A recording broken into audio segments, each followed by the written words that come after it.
লোকমান হাকিমের উদ্ধৃতি দিয়ে ইবনে সিরকার রাদিয়াল্লাহু আনহু তিনি তার সন্তানদের দিকে বলেছিলেন যে ইবনে সিরকার রাদিয়াল্লাহু আনহু শিক্ষক থেকে অপরাধ। এজন্য ভাইরা শীত থেকে পরিচ্ছন্ন না থাকলে রমাদানের পরে ভালো কোনো আমল আমাদের কাছে আসবে না। এজন্য রমজানের প্রস্তুতি হিসাবে ঠিক এবং হিংসা থেকে অন্তরকে পরিচ্ছন্ন করা, পবিত্র করা, এটা আমাদের পঞ্চম করছে।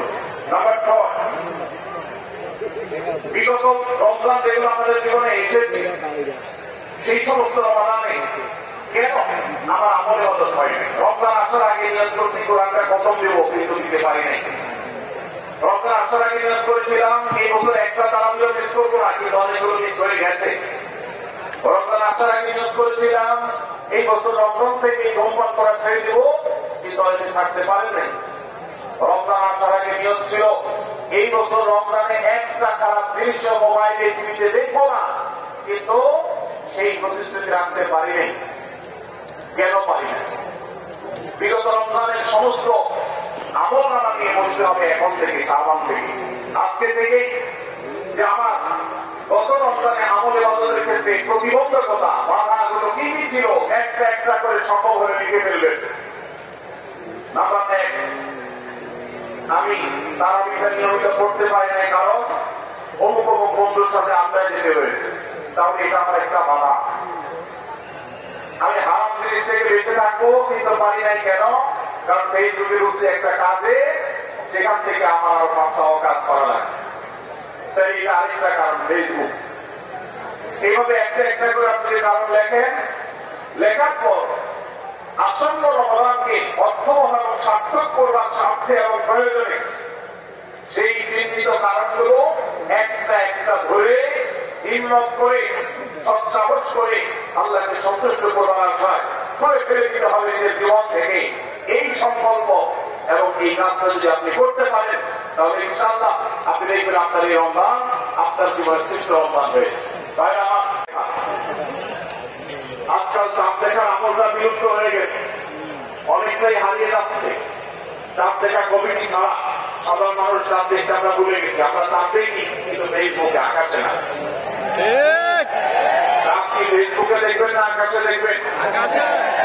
সবাই যদি তার ফেসবুকে খুঁজে, তাহলে আকাশে সরকারি কিন্তু লোক খুঁজবে, হেরাল কমিটির লোকজন খুঁজবে। হেরাল কমিটির লোকদের উপরে ভরসা করে যদি এই কোটি কোটি মানুষ তাদের রোজা রাখে, তাহলে প্রায় বছর দেখেন গন্ডগোল লাগে। তা উঠছে আবার উঠে নাই, উঠে নাই ঘোষণা হয়ে আবার 11টা বাজে 10টা বাজে উঠছে। এই ঘটনা হয় না? হয় না? এই ঘটনা এই জন্য হয় যে আমরা সবাই চাঁদ দেখার দায়িত্বটা পালন করি না। আমি বলেছেন সৌমরিয়াতি হিও আফরিয়াতি, তোমরা রোজা রাখো চাঁদ দেখে, আবার ঈদও করো চাঁদ দেখে। এই জন্য 29শে শাবান পশ্চিম আকাশে চাঁদ খোঁজার চেষ্টা করবেন সন্ধ্যার সময়। চেষ্টা করবেন না ইনশাআল্লাহ? চেষ্টা করে যদি চাঁদ দেখতে নাও পারেন, তারপর আপনি সব পাবেন। আর যদি চাঁদ দেখেন, তাহলে দোয়া করবেন আল্লাহুম্মা আইল্লাহু আলাইনা বিল ইউমনি ওয়াল ঈমান ওয়াস সালামাতি ওয়াল ইসলাম রাব্বি ওয়া রাব্বুকাল্লাহ।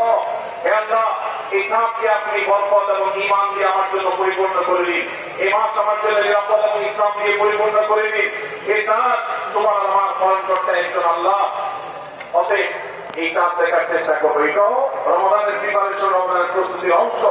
11 নম্বর হলো আল্লাহর কাছে ভাই চোখের পানি ফেলে এখন থেকে দোয়া করবো, আল্লাহ এই যে রমজান আসছে, এটা যেন আমার জন্য লাইফ চেঞ্জিং হয়, এটা যেন আমার জীবন পরিবর্তনকারী হয়, এটা যেন আমাকে মুস্তাকি বানিয়ে ছাড়ে, এটা যেন আমাকে কামল ওয়ালা বানিয়ে দেয়, এটা যেন আমার জীবনে বিশাল অ্যাচিভমেন্ট এনে দেয়, এটা যেন আমাকে মাগফিরাত পাইয়ে দেয়, এটা যেন আমাকে নাজাত পাইয়ে দেয়, এটা যেন আমাকে জান্নাতের উপযুক্ত করে। এই রমজান যেন আমাকে জাহান্নামীদের তালিকা থেকে আমার নামকে কাটানোর নিশ্চয়তা এনে দেয়। সেইভাবে রমজানকে কাটাবার জন্য আপনি তৌফিক দান করুন। এখন থেকে আল্লাহর কাছে এই বরাদ্দ আদায় করতে হবে, চেয়ে নিতে হবে এবং সেটার জন্য দোয়া করতে হবে। এই দোয়াটা হলো একাদশ এবং সর্বশেষ প্রস্তুতি। চেষ্টা করা যাবে না ইনশাআল্লাহ? রমজান উপলক্ষে আস-সুন্নাহ ফাউন্ডেশন থেকে আমরা একটা ঘোষণা গত বছরে দিয়ে রেখেছি, ইনশাআল্লাহ এই রমজানে সেটা কার্যকর হবে। সেটা হলো যে রমজান মাসে যদি কেউ পুরো কোরআনকারী অর্থ সহকারে বুঝে পড়ে, মাদ্রাসার নিচের ক্লাসের ছাত্ররা তারা ছুটি করতে পারবে, উপরের ক্লাসের ছাত্র অথবা আলেম ওলামা তাদের জন্য এটা না, কারণ তারা তো এই কম্পিটিশনে এমনিতেই ভালো করবে। এটা আমাদের সাধারণ শিক্ষিত ভাইদের জন্য, স্কুল কলেজের ভাইদের জন্য 18 বছরের নারী পুরুষ দেশে বিদেশে প্রবাসে থাকা সব মানুষদের জন্য উন্মুক্ত। অনলাইনে নিজস্ব ওয়েবসাইটে আমরা এই পরীক্ষা নিয়ে থাকি। 6টি ধাপে সারা বছর নেওয়া হয়েছে। এখন সামনে রমাদানে যেটা হবে সেটা মূল। এই কেউ তারা আগে কোনো ধাপ লাগায় রাখে এবং বারবার দেখেন পর্যালোচনা করেন। আবহাওয়া তৈরি হবে ইনশাআল্লাহ। নাম্বার 3, তৃতীয় প্রস্তুতি হলো এইবারে রমাদানে যেগুলো ভাবে মাত্র তাদের করে ছাড়বো আমার কাছ থেকে। জাহান্নামের তালিকা আমার নাম থেকে থাকলে কাটায় ছাড়বো এইভাবে প্রতিজ্ঞা করা, এটাও প্রিপারেশন। এখন থেকে নিয়ম করা যে এই রমজানটা অর্ডিনারি রমজান হবে না। এই রমজানটা শুধু সাহারিয়া ইফতার আর তারাবি এই 3 জিনিসের নাম হবে না। এটা অর্থবহ রমজান হবে। একটা নম্বর মানে আমি করবো না, একটা গুনাহ আমি করবো না। এখন থেকে প্রতিজ্ঞা করতে হবে নিজের সাথে গিয়ে, প্রতিদিন নিজের সাথে গিয়ে বোঝাপড়া ফাইনাল করতে হবে। এটা প্রস্তুতি। নাম্বার 4, বিগত রমাদানের যদি কোন রোজা কাজা হয়ে থাকে সেগুলো সব আদায় করে শেষ করতে হবে সবার মধ্যে। নাম্বার 5, শিরক এবং হাসাদ হিংসা এগুলোর কারণে আমরা সাধারণ হওয়ার উপযুক্ততা মানুষ হারিয়ে ফেলে।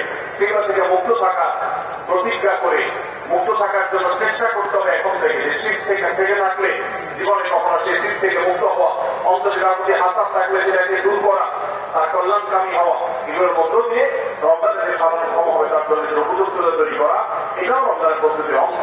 নাম্বার 6, বিগত রমজানগুলোতে কোন কোন কারণে আমার আমল হয় না, কোন দোষের কারণে, কোন বন্ধুর কারণে, কোন গ্রুপের কারণে, কোন অ্যাপসের কারণে, কোন ফেসবুকের কারণে, সেগুলো একটা একটা করে এই রমজানের জন্য যেগুলো না থাকে সেগুলো চিহ্ন করার জন্য প্রস্তুতি নেওয়া।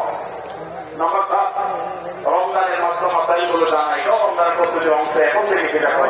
8 নম্বর হলো রমজানে যে আমল করতে চান এখন থেকে সেগুলো শুরু করবেন। তেলাওয়াত করা, অনেক সালাত শাবান মাস থেকে প্রচুর তেলাওয়াত করা শুরু করতেন। নবী শাবান মাস থেকে নফল রোজা শুরু করতেন। এগুলো আগে থেকে প্রস্তুতি এবং মহড়া। রমজানে যা করবেন তা সৎকার করবেন, এখন থেকে লিস্ট করেন, তালিকা শুরু করে দেন, টাকা পয়সা শুরু করবেন, এগুলো হলে তো আপনার প্রিপারেশন।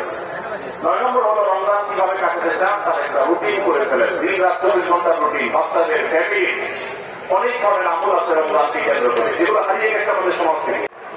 ওরা আমাদের থেকে তথ্য প্রযুক্তিতে অগ্রসর থাকতে পারে, তারা অবকাঠামোতে আমাদের থেকে 200 বছর এগিয়ে থাকতে পারে, কিন্তু পরিবার ব্যবস্থাপনা আমরা ওদের থেকে 500 বছর এগিয়ে আছে। আমাদের এখানকার স্বামী স্ত্রীর মধ্যকার ভালোবাসা এটা তাদের দেশে সোনার হরি। আমাদের এখানকার সন্তানের সাথে বাবা মার বন্ডিং তাদের দুষ্প্রাপ্য। ভাই আমার, এই যে সমতার নাম দিয়ে, বৈষম্য দূরের নাম দিয়ে এই যে নতুন প্রস্তাবনা আসছে, এই প্রস্তাবনার ঋণ হল পরিবার ব্যবস্থাপনাকে ধ্বংস করে ফেলা। কিভাবে সেটা? ছেলে এবং মেয়ে উভয় যখন সমান সমান হারে 1 টাকা 1 টাকা করে পাবে, তখন পশ্চিমাদের মতো ছেলে বলবে মেয়েকে, বাচ্চা মারা তুমি অর্ধেক শেয়ার করো, সংসার খরচ তুমি অর্ধেক শেয়ার করো, যেভাবে পশ্চিমা পৃথিবীতে আছে। এইটা যদি শুরু হয় তখন পরিবার ব্যবস্থাপনা ওদেরটা যেরকম ধ্বংস হয়েছে আমাদেরটাও ধ্বংস হওয়া অনিবার্য হবে।